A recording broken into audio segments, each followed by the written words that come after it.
Inilah hakikat dari kehidupan seorang muslim. Apabila kita mencoba mengamati ruang kehidupan muslim sejak ia membuka mata hingga memejamkan kembali, ia selalu bersentuhan dengan bentuk-bentuk ibadah. Ia mulai harinya dengan doa dan zikir, kemudian ia berikan kepada kita kehidupan Rasulullah sallallahu alaihi wasallam. Kana Nabi sallallahu alaihi wasallam yadhkurullah ala kulli ahyani. Dahulu Rasulullah sallallahu alaihi wasallam selalu berzikir kepada Allah dalam setiap waktu. Hadis riwayat Bukhari dan Muslim. Dengan memohon pertolongan dari Allah Azza wa Jalla sambil terus berikhtiar, ia tidak pernah surut atau pantang untuk menyerah. Rasulullah sallallahu alaihi wasallam bersabda, "Ihris 'ala ma yanfa'uka wasta'in billah wa la ta'jaz." Bersemangatlah dalam melakukan hal yang bermanfaat bagimu. Mohonlah pertolongan kepada Allah dan janganlah merasa lemah. Hadis riwayat Muslim dari sahabat Abu Hurairah radhiyallahu anhu. Seandainya pun cita-cita tersebut gagal diraih, ia tidak akan kecewa dan berkecil hati, sebab ia telah berupaya sekuat tenaga, sepenuh tenaga, dan ia yakin Allah tidak akan mungkin menyia-nyiakan usaha tersebut. Allah berfirman, "Fastajaba lahum rabbuhum anni la udhi'u 'amala min dzakarin aw untha." Sesungguhnya aku tidak menyia-nyiakan amalan seorang yang beramal di antara kalian, baik itu laki-laki ataupun perempuan. Al-Imran ayat 195. Saudara kaum muslimin rahimani wa rahimakumullah jami'an. Hidup sekali haruslah penuh arti. Demikianlah prinsip seorang muslim. Dia terus berusaha agar bisa berbagi dan memberi manfaat bagi yang lain. Dia ingin menjadi orang yang selalu diharapkan kebaikannya. Orang lain pun tidak pernah khawatir dan cemas terhadap keburukan dirinya. Maka alangkah merugi dan menyedihkan kondisi seorang hamba yang orang lain telah berputus pengharapan dari kebaikannya. Bahkan orang lain selalu khawatir dari keburukan-keburukannya. Rasulullah sallallahu alaihi wasallam bersabda, "Ala ukhbirukum bi khairikum min syarrikum, khairukum man yurja khairuhu wa yu'man syarruhu wa syarrukum man la yurja khairuhu wa la yu'man syarruhu." Kata Rasulullah sallallahu alaihi wasallam, "Maukah kalian aku beritakan tentang seorang yang terbaik dan seorang yang terburuk di antara kalian?" Orang terbaik adalah seseorang yang kebaikannya selalu diharapkan dan tercegah keburukannya. Dan orang yang terburuk adalah seseorang yang tidak diharapkan lagi kebaikannya dan keburukannya tidak dapat dicegah. Hadis riwayat Tirmizi dari sahabat Abu Hurairah radhiyallahu anhu. Maka salah satu tanda baiknya kehidupan seseorang saat orang yang ada di sekitarnya selalu senang dengannya, bahkan ia dirindukan oleh orang-orang yang ada di sekitarnya, dan orang yang ada di sekitarnya tidak takut padanya, sebab ia tidak pernah menyakiti orang yang ada di sekitarnya, baik itu dengan lisan dan tangannya. Karena sesungguhnya Rasulullah SAW mengabarkan kepada orang-orang mukmin, "Man kana yu'minu billahi wal yawmil akhir falyaqul khairan aw liyasmut." Siapa yang beriman kepada Allah dan hari akhir, hendaklah ia berkata yang baik atau diam. seorang muslim haruslah menjaga ucapannya, tidak menyakiti orang lain. Dan juga di dalam hadis lain Rasulullah SAW mengatakan, al-muslim man salima al-muslimuna min lisanihi wa yadihi. Kata Rasulullah SAW, seorang muslim adalah orang muslim yang lain selamat dari lisan dan tangannya. Oleh sebab itu seorang muslim harus sudah menjaga agar tidak menyakiti orang lain, baik dengan lisan ataupun tangannya.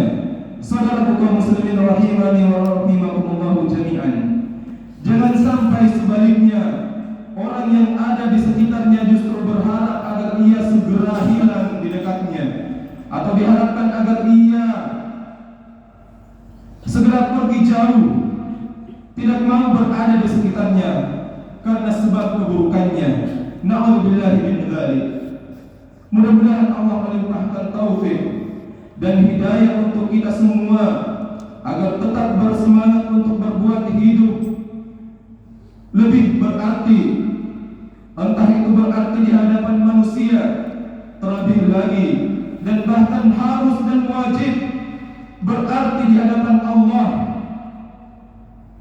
Dan sungguh itu akan kita pertanggungjawabkan di hari kemudian saat kita menghadap Allah Azza wa Jalla. Barakallahu li wa lakum fil Qur'anil azim.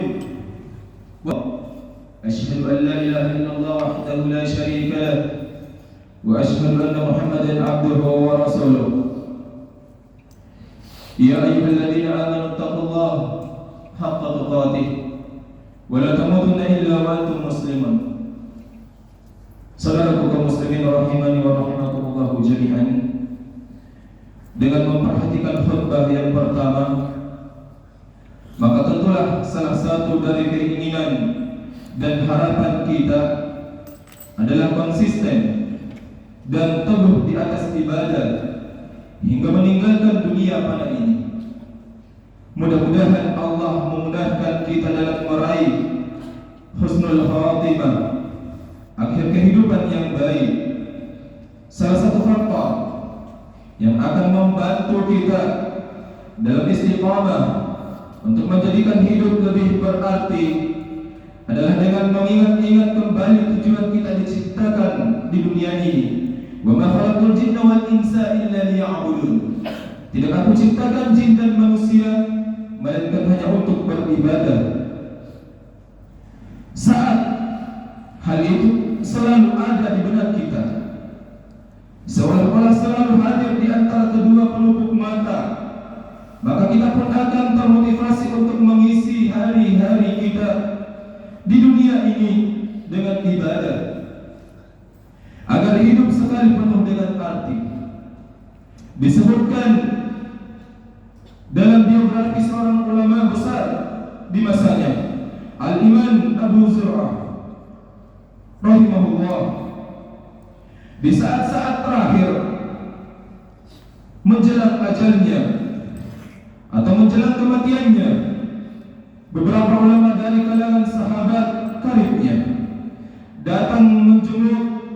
Pada saat itu salah seorang yang hadir bertanya kepada yang lain, apakah engkau mengetahui hadis tentang talqin atau menuntut orang-orang yang sekarang mengucapkan syahadat?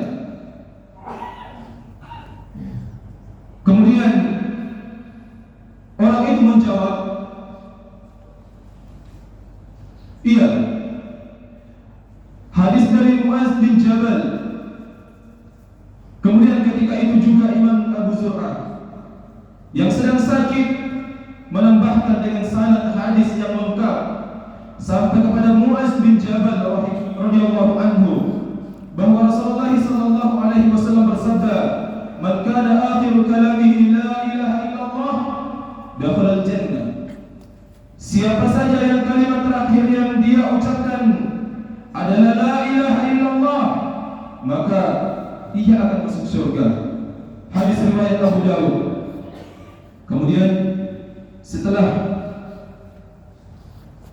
ulama tersebut menyampaikan hadis ini dengan sanad-sanadnya yang lengkap, beliau pun wafat. Dengan kalimat terakhirnya menyampaikan hadis tersebut. Saudara kaum muslimin rahimani wa rahimakumullah jami'an. Dan untuk mewujudkan akhir kehidupan kita ditutup dengan kalimat yang baik, tentu dengan kita meminta kepada Allah, karena kita adalah hamba yang lemah, setiap saat bisa terjatuh dalam kesalahan, dalam perbuatan dosa. Namun Allah kemudian mengabarkan kepada kita, ud'uni fastajib lakum, mintalah kepadaku maka aku akan berikan kepada kalian. Atau di dalam hadis yang lain, hadis qudsi, Allah mengatakan yang disampaikan oleh Rasulullah SAW, ya ibadi, innakum tukhtiruna bil-laili wan-nahar. Wahai hamba-hambaku, sesungguhnya kalian itu melakukan kesalahan di siang hari dan di malam hari. Wa ana ad'ukum,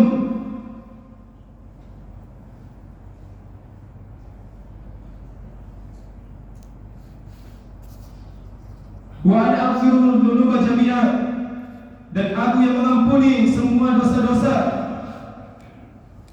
Fad'uni, maka mintalah kepadaku, fastajib lakum, maka aku akan berikan kepada kalian. Maka di samping kita berusaha melakukan amalan-amalan ibadah, amalan-amalan kebaikan, ketaatan kepada Allah, maka barengi dengan berdoa kepada Allah, meminta kemudahan kepada Allah agar kita dimudahkan dalam melakukan amalan-amalan ketaatan kepada Allah. Karena di antara kita tidak ada yang tahu kapan akhir kehidupan kita.